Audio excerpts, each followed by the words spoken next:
మేము సంఖ్య ఇన్స్టిట్యూట్ నుంచి ఈ వీడియో చేస్తున్నాం. ఈ వీడియో రాబోయే రోజుల్లో అతి కొద్ది రోజుల్లో వచ్చేటువంటి assistant statistical officer or mandal planning statistical officer, అది ఏపీపీఎస్సీ అవ్వచ్చు, తెలంగాణ పబ్లిక్ సర్వీస్ కమిషన్ అవ్వచ్చు, ఏ సర్వీస్ కమిషన్ నుంచి అయినా మనకున్నటువంటి సిలబస్లో అనగా ఏఎస్ఓ సిలబస్లో కామన్ చాప్టర్స్ ఉన్నాయి. ఈ కామన్ చాప్టర్స్లో సెంట్రల్ టెండెన్సీ డిస్పర్షన్, తెలుగు మీడియంలో కేంద్రీయ స్థానపు కొలతలు, విస్తరణమానాలు, ఈ చాప్టర్స్లో వచ్చినటువంటి ప్రశ్నలు ఏవైతే ఉన్నాయో 2022 సంవత్సరానికి సంబంధించి ఆంధ్రప్రదేశ్ పబ్లిక్ సర్వీస్ కమిషన్ ద్వారా జరిగినటువంటి ఏఎస్ఓ ఎగ్జామ్లో ప్రీవియస్ ఇయర్ క్వశ్చన్స్ ఏవైతే ఉన్నాయో వాటికి సంబంధించినటువంటి క్లియర్లీ ఎక్స్ప్లెనేషన్ ఈ వీడియోలో ఇవ్వడం జరుగుతుంది. Fourth question, the coefficient of range for the following data is observations 43, 53, 61, 74, 65, 82, 73, 46, 60, 63. Telugu medium. ఈ క్రింది డేటా కోసం పరిధి యొక్క గుణకం. డేటా వచ్చేసి అబ్జర్వేషన్స్ 43, 53, 61, 74, 65, 82, 73, 46, 60, 63. క్వశ్చన్లో మనల్ని ఏం ఫైండ్ అవుట్ చేయమన్నారంటే కోఎఫిషియంట్ ఆఫ్ రేంజ్ అన్నారు ఇంగ్లీష్ మీడియం. తెలుగు మీడియం పరిధి యొక్క గుణకం అన్నారు. ఆల్రెడీ మీకు ఇంతకు ముందు చెప్పా, పరిధి అంటే వ్యాప్తి, కోఎఫిషియంట్ ఆఫ్ రేంజ్ తెలుగు మీడియంలో వ్యాప్తి గుణకం. వ్యాప్తి గుణకం formula L - S by L plus S. L - S by L plus S అనగా L అంటే లార్జెస్ట్ వాల్యూ, S అంటే స్మాలెస్ట్ వాల్యూ. తెలుగు మీడియంలో గరిష్ట విలువ మైనస్ కనిష్ట విలువ బై గరిష్ట విలువ ప్లస్ కనిష్ట విలువ. ఇచ్చిన దత్తాంశంలో for the given data largest value is 82 minus smallest value is 43. So 82 minus 43 divided by 82 plus 43. 82 లోంచి 43 సబ్ట్రాక్ట్ చేస్తే 39. 82లో 43 తీసివేస్తే 39.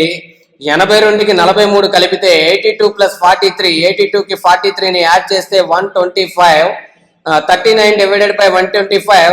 దీన్ని క్యాలిక్యులేట్ చేస్తే మనకు వచ్చేటువంటి answer 0.312. Answer is option C, 0.312. Next question, English medium.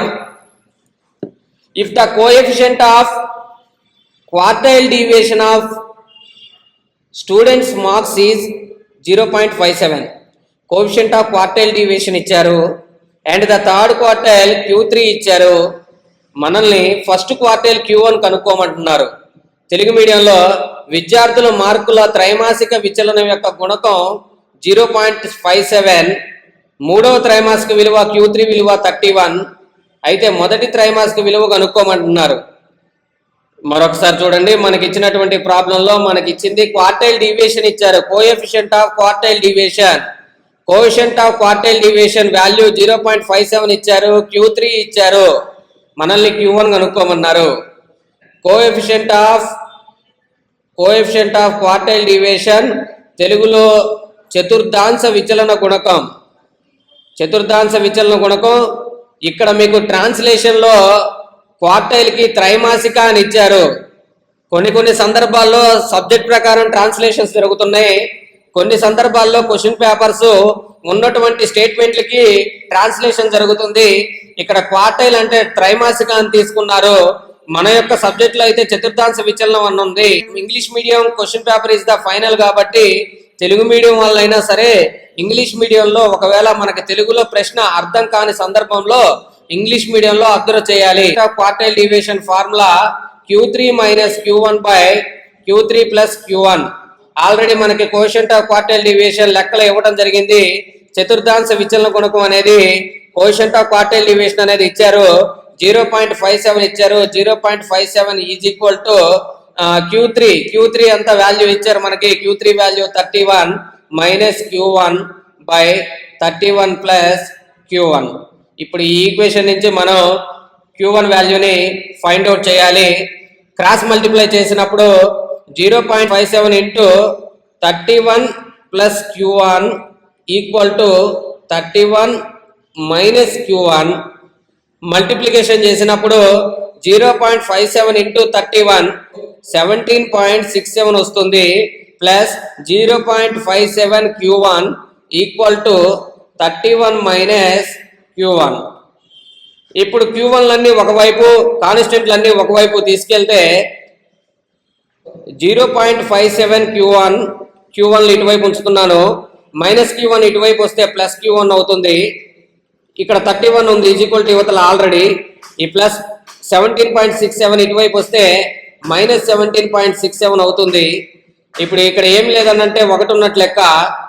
ఒకటి ఇక్కడ 0.57 ఉంది, రెండింటిని యాడ్ చేసినప్పుడు 1.57 Q1 అవుతుంది ఈక్వల్ టు 31 లోంచి 17.67 పోతే సబ్ట్రాక్ట్ చేసినప్పుడు వచ్చేటువంటి వాల్యూ 13.33.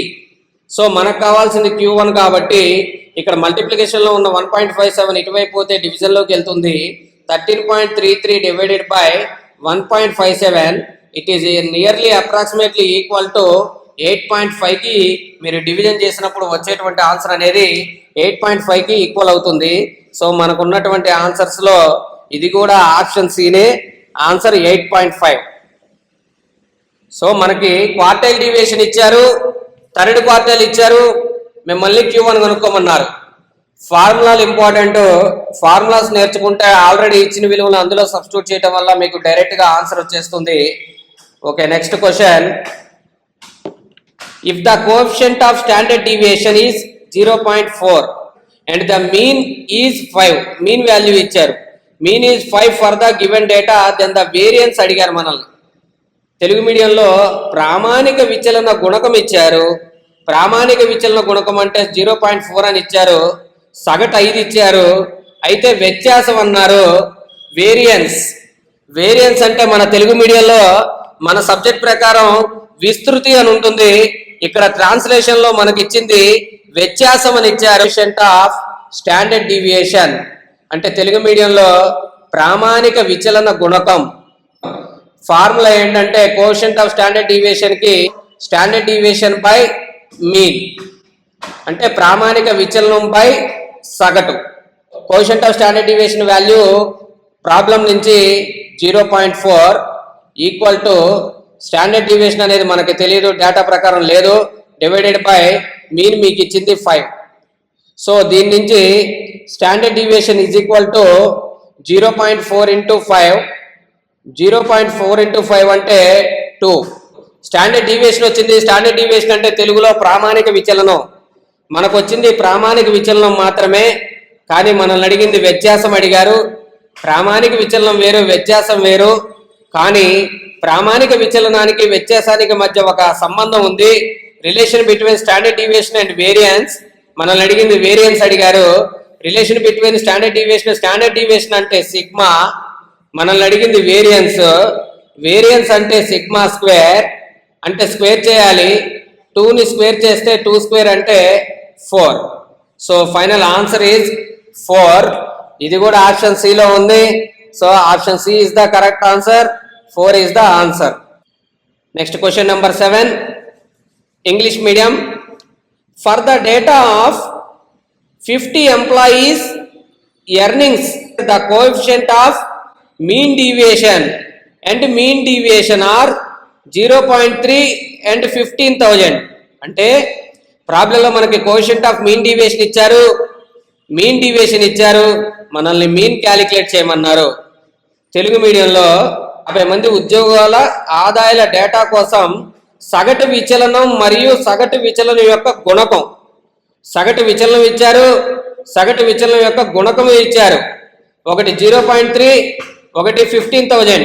అయితే సగటు సంపాదన ఎంత అన్నారు. ఇంగ్లీష్ మీడియంలో మొదటగా మీకు కోఎఫిషియంట్ ఆఫ్ మీన్ డీవియేషన్ ఉంది, తెలుగు మీడియంలో ట్రాన్స్లేషన్ తప్పు జరిగింది. మొదటగా సగటు విచలనం యొక్క గుణకం రావాలి, తర్వాత సగటు విచలనం రావాలి. సగటు విచలనం యొక్క గుణకం 0.3గా మీరు అర్థం చేసుకోవాలి. అందుకే English medium is the final అని చెప్తారు పబ్లిక్ సర్వీస్ కమిషన్ నుంచి. అందుకోసం మనం ఇక్కడ క్వశ్చన్ చేయడానికి ఉండదు కాబట్టి మీరు ఇంగ్లీష్ మీడియం యొక్క క్వశ్చన్ పేపర్ ను కూడా ఒకసారి అబ్జర్వ్ చేస్తూ ఉండాలి. మీకు ఇచ్చినటువంటిది సగటు విచలన గుణకం అనేది 0.3, కానీ సగటు విచలనం మాత్రం వాళ్ళు అక్కడ మొదటగా రాశారు. మొదటగా రాయాల్సింది ఇక్కడ సగటు విచలన గుణకం రాయాలి, ఇక్కడ సగటు విచలనం రాయాలి. కోఎఫిషియంట్ ఆఫ్ మీన్ డీవియేషన్ మొదట ఉంది, coefficient of mean deviation value 0.3, ఆ యొక్క మీన్ డీవియేషన్ వాల్యూ 15,000. ఒకసారి ఫార్ములా ప్రకారం వెళ్తే సొల్యూషన్ లోకి వెళ్తే మనం coefficient of mean deviation, coefficient of mean deviation దీన్ని మనం ఇక్కడ వారు సగటు విచలన గుణకం అని ఇచ్చారు. మనం నేర్చుకునేటప్పుడు సగటు విచలన గుణకం అన్నా మధ్యమ విచలన గుణకం అన్నా ఒకటే. దీనికి formula mean deviation by mean. అయితే మనకు వాళ్ళు కోఎఫిషియంట్ ఆఫ్ మీన్ డీవియేషన్ ఇచ్చిన డేటాలో 0.3 ఇచ్చారు. 0.3 ఈక్వల్ టు మీన్ డీవియేషన్ ఇచ్చారు. మీన్ డీవియేషన్ ఎంత ఇచ్చారు అంటే 15,000 ఇచ్చారు. 15,000 బై మీన్ ని క్యాలిక్యులేట్ చేయమన్నారు. మీన్ ని మనం క్యాలిక్యులేట్ చేయాలి. దీన్ని సింప్లిఫై చేస్తే 15,000 బై 0.3ని 3/10గా రాస్తారు. ఇప్పుడు 15,000 into 10/3, 3 5 times. So answer is ఇక్కడ 5 3 సున్నాలు ఇంకొక 0 4 సున్నాలు అంటే ఓవరాల్ గా ఆన్సర్ 50,000. 50,000 మన క్వశ్చన్ లో చూసినట్లయితే మన ఆప్షన్ సి అనేది 50,000 ఉంది. So option C is the correct answer.